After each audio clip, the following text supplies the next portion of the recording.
obsessores. Mateus 12:43-45. Mas quando o espírito não purificado tiver saído do homem, perambula por lugares áridos, buscando repouso, e não o acha. Então diz: voltarei para minha casa donde saí, e ao chegar, encontra-a desocupada, varrida e arrumada. Vai, então, e leva consigo 7 outros espíritos piores que ele, e ali entram e habitam, e a condição posterior desse homem torna-se pior que a anterior. Assim acontecerá também a esta geração má. Lucas 11:24-26. Quando o espírito não purificado tiver saído do homem, perambula por lugares áridos, procurando repouso, e não o achando, diz: voltarei para minha casa donde saí. Ao chegar, acha-a varrida e arrumada. Depois vai, e leva consigo outros 7 espíritos piores que ele, e, tendo entrado, aí habitam, e a condição posterior desse homem torna-se pior que a anterior. Como Mateus a coloca depois do episódio do pedido de um sinal celeste, e Lucas a situa antes, preferimos não estabelecer nenhuma ligação lógica entre esse fato e o ensino aqui dado, deixando-o como lição autônoma. Na interpretação vulgar, entendemos a advertência como relativa às obsessões, devendo ter sido dada em conexão com algumas das libertações de obsessores, executada por Jesus, e talvez a mais recente, a do cego mudo. O mestre firma doutrina a respeito da técnica obsessiva por parte dos desencarnados. Perfeito conhecedor do assunto, pode revelar-nos com segurança há 2000 anos, uma coisa que o Ocidente só ficou sabendo, por experiência direta, há um século, com os estudos do Espiritismo de Allan Kardec e seus seguidores.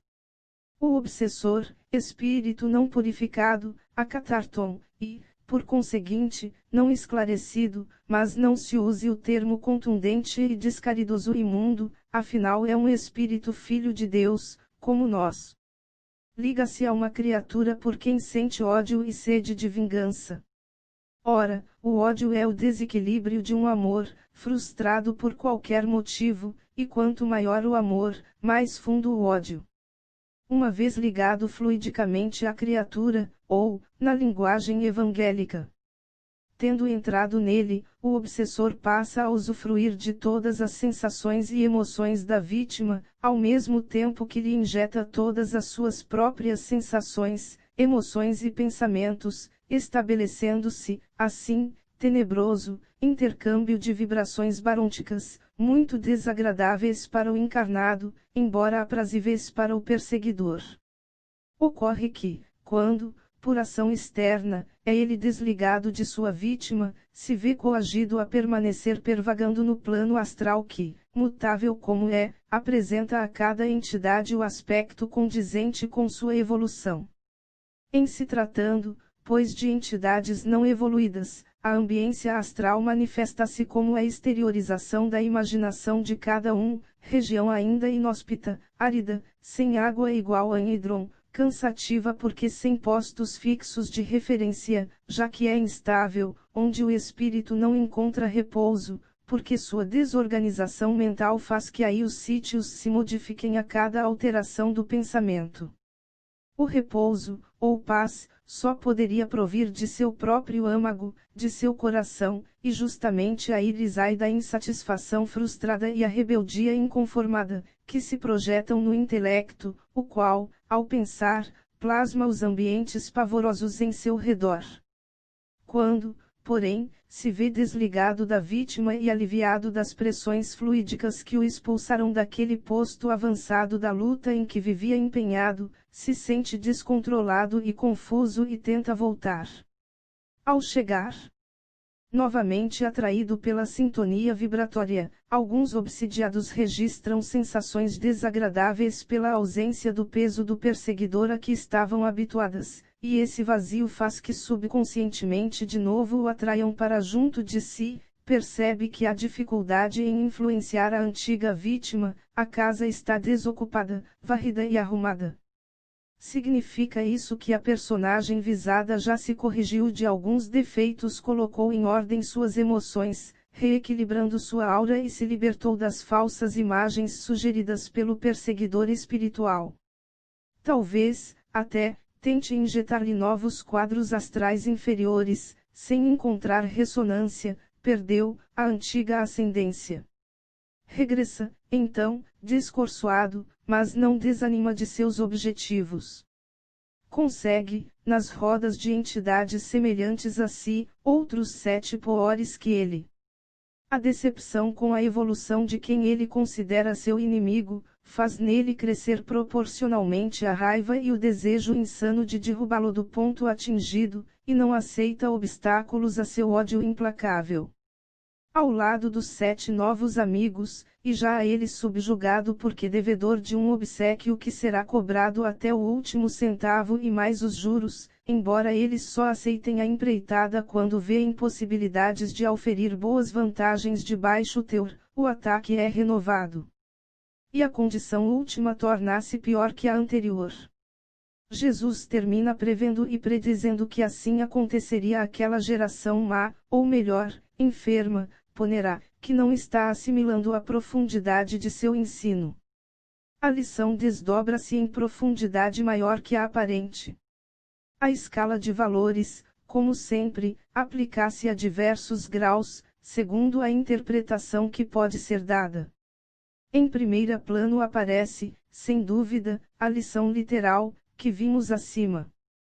Trata-se do que realmente ocorre nos casos de obsessão e possessão, por parte de espíritos desencarnados. O texto é claro, é o exemplo da vida diária. Fatos corriqueiros. A outra interpretação, após a conversão de uma criatura, do materialismo ou da descrença, à espiritualidade, verificamos que foi dela expulso um espírito atrasado, o da dúvida. Mas logo depois, com a casa vazia, limpa e arrumada, surgem outros 7 espíritos piores, que são, a vaidade de ter alcançado aquela compreensão, o convencimento de sua capacidade pessoal em melhorar, o orgulho de haver galgado um passo a mais na evolução, a autossatisfação da crença de que realmente é um eleito, a pretensa superioridade que o faz acreditar-se melhor que os outros, a arrogância que descaridosamente despreza os outros pecadores, e o pior de todos, a invigilância que se supõe infalível em suas opiniões, em seus julgamentos, em suas condenações.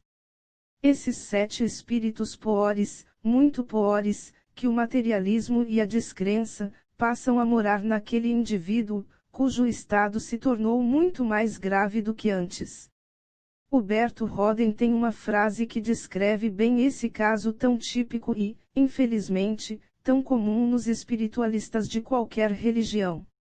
Livre-me Deus de minhas virtudes, que de meus vícios eu me livrarei. No entanto, a última frase profética de Jesus, relatada por Mateus, e que amplia o conceito do indivíduo para a coletividade, abre-nos o horizonte para uma terceira interpretação. Diz: e assim acontecerá a esta geração. Essa profecia é facilmente verificável, agora, após 20 séculos, em sua realização comprovada.